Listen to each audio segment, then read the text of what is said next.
고린도후서 묵상 일기 88번째. 나의 약점은 하나님의 도우심을 부르는 통로입니다. 고린도후서 11장 30절. 꼭 자랑을 해야 한다고 하면 나는 내 약점들을 자랑하겠습니다.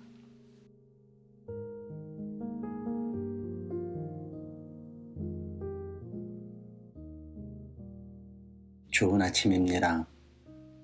날은 여전히 춥지만 우리의 마음은 푸근하고 따뜻했으면 좋겠습니다. 이럴 때는 더욱 따뜻한 말과 미소가 필요하죠. 나에게 좋은 말을 먼저 걸어보세요. 오늘도 수고할 나에게 응원도 해 주시고요. 아마도 그렇게 따뜻한 말을 전하고 받을 때 내 안의 영은 밝은 빛을 내게 될 거예요. 바울은 자신이 사역을 하면서 있었던 많은 일들을 오늘 이야기합니다. 왠지 한꺼번에 터져 나오는 호소처럼 느껴지는 것은 저만의 느낌일까요? 그동안 묵묵히 걸어왔던 길, 아무 일 없이 소신껏 지내온 바울로서는 이례적이고 보기 힘든 그런 순간이죠. 그래서 그는 이것이 어리석은 사람의 자랑을 따라서 하는 말이라고 자락을 깔았는지도 모르겠습니다. 그의 진정한 자랑거리가 아니라는 거죠. 그럼에도 저는 바울의 이런 고백이 많이 아픕니다. 우리는 각자의 자리에서 말하지 않고 드러내지 않는 수많은 일들을 가슴에 묻고 살죠. 밖에서 일하는 사람은 그만의 아픔들이 있고 안에서 일하는 이들 또한 아무도 알아주지 않는 것들을 짊어집니다. 아무 말 하지 않는다고 아무 일이 없었던 것은 아니라고 어제 말씀드렸죠. 그래서 그 아무 말하지 않는 이들의 마음을 읽어줄 줄 아는 것이 진정한 배려고 사랑임을 깨닫습니다.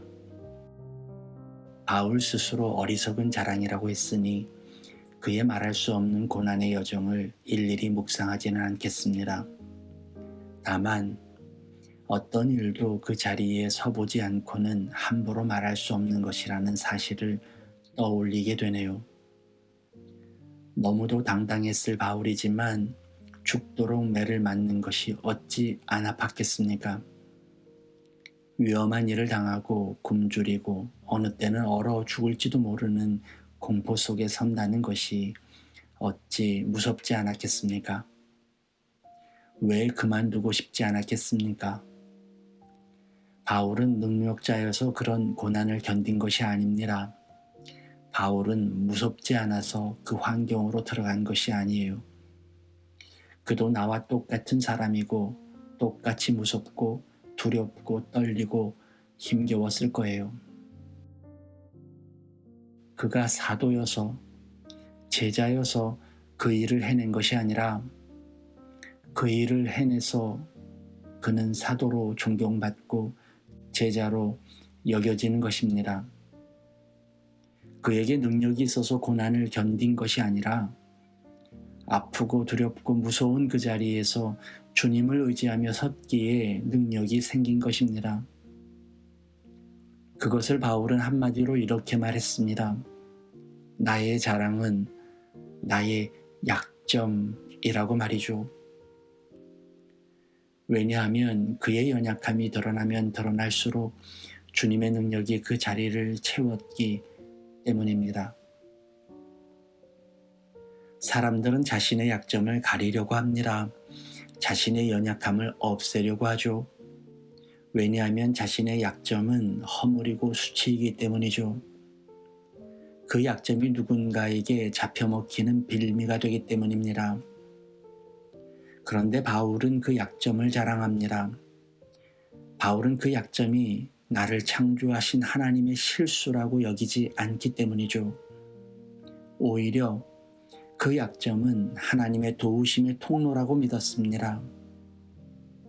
주님 앞에 자신이 할 수 있는 일이 없음을 고백하며 두 손을 들 때 주님은 그것을 찬양으로 받으시고 일하기 시작한다는 것을 알았기 때문입니다.